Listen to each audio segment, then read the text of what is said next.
We've been working with the federal government for over 6 years, and the mobile devices have predominantly been focused on the BlackBerry up until this point as the only authorized device that was available.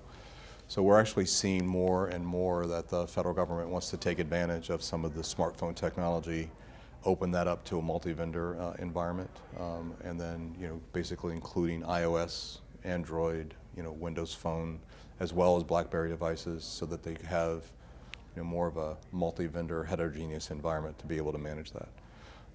The focus on making sure that you can do that in a safe and secure fashion has really been the whole key element that has kept this thing from exploding and moving forward and more rapidly.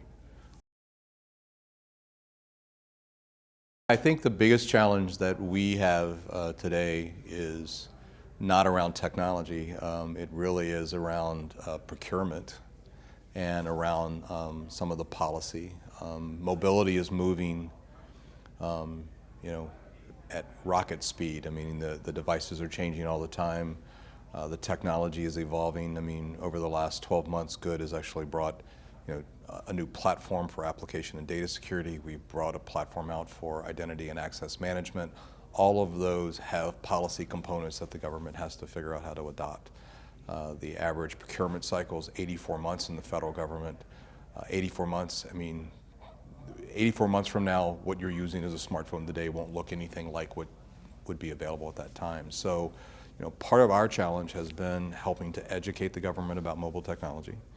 And then how do we then work with them to put that into a policy and a procurement methodology to take advantage of some of the transformational things that this disruptive technology is actually bringing to them to make them more productive and save them money. I think my advice is recognize the information that you're actually going to provide to that device. Apply your policy and standards to match the usage, and to borrow Lieutenant General Hawking's term, be willing to fail forward.